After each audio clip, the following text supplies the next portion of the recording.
It's the end of the week, and so it's time to take out the trash.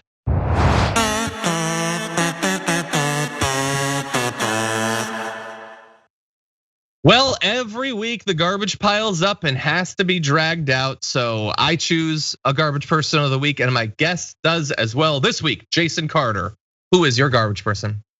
Well, this morning I woke up and of course I was talking to producers about like who has really pissed me off this week, and it was multiple people in multiple states. And my garbage persons of the week are the 8 state representatives that are voting on anti-trans legislation that are affecting the youth, LGBTQ plus youth in their respective states. And I say that because the conversation is these kids are trans.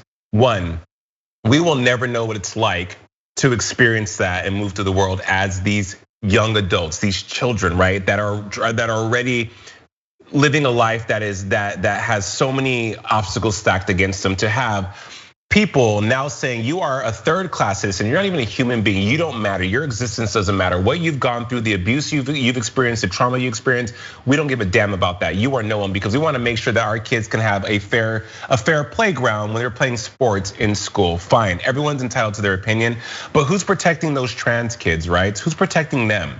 And now, this has become such a topic of conversation across the country. And these kids, as I said earlier in the show, John, are reliving that trauma. We don't know what's going on at home with them. We don't know if they're being abused. Yeah. There's so much, and also they have a higher percentage rate of suicide. So their life may be cut short because of them just trying to live their life, right?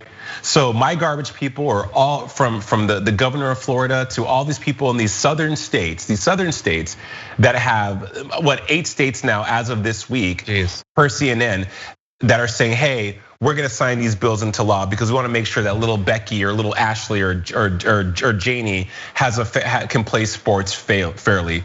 Fine, and there's some people who disagree with that, who have parents who say, well, I do want my daughter or my son to be able to play with someone who was at birth the sex they were at birth. But I just feel I don't see anyone coming to, or at least in the current dialogue that I'm seeing on social media and throughout the media and also on TV, saying, well, hey, what about the trans kids? What are we doing for them? Fine, we have this law. How can we make their lives easier, right? And again, kids, kids, kids, young adults that are so impressionable and just starting out their life. Who's there for them? Their life matters, and we see them. So those are my garbage people this week, John. I think there's a lot of garbage people in that, and they all deserve to be there. There's a couple things about it that make it even, like, it's for every reason that you just said, it's obviously horrible. There's a couple things that make it like even slightly worse, like knowing that every single one of them is basically doing this because they think it's gonna help out their movement a little bit politically. Like that they don't believe any of this. They don't care about this sports. They're not interested in that. They just think we need something right now. Oh God, we just lost, and Biden's doing all this stuff. So I guess we hate trans kids now. I guess that's our thing everywhere simultaneously. All the states, we're just doing it everywhere. It's so like to take any group, but especially a group of young people who are almost universally experiencing something unimaginable, so difficult already for a million different reasons, and think that's how we're gonna whip our base back up is just so callous. And then also, like Republicans trying to like stoke a culture war about some member of the LGBTQ plus community is not new in any way. And their focus on kids isn't super new either. But in the past, like 6 years ago or so, I think around then, every Republican was just constantly talking about trans people in bathrooms. That was like the thing that they talked about. Sure. And everything that they said was terrible and definitely inspired violence and discrimination against trans people was terrible.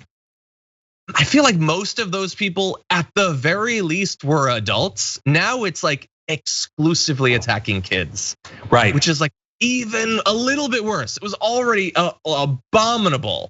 And now it's like, no, we're gonna attack them when they're in there even more vulnerable. And we're gonna make their school life as difficult as possible. We're gonna make their family life as difficult as possible. It was already so terrible, and they're finding additional ways to just make it so reprehensible. Yeah. It's terrible. And like, again, it goes back to the question I've been asking this whole time, John, is like, what is it about their existence that's such a threat, right?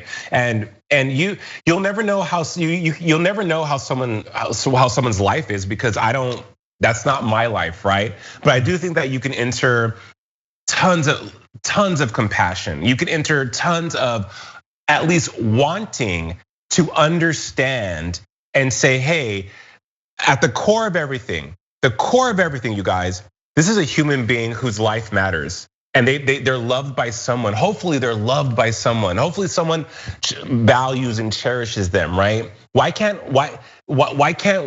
that be also at the core of this conversation?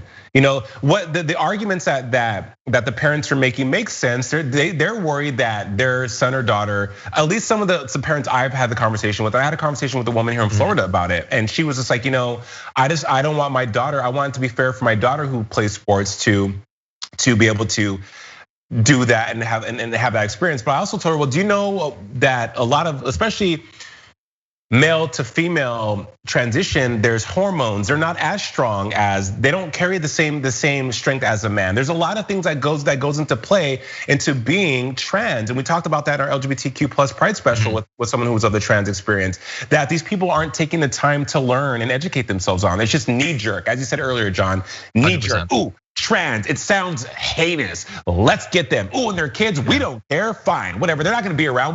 That's just one way to wipe out the LGBTQ plus community. Let's start while they're young. Let's get them while they're young. That's what they're doing. Exactly. Exactly.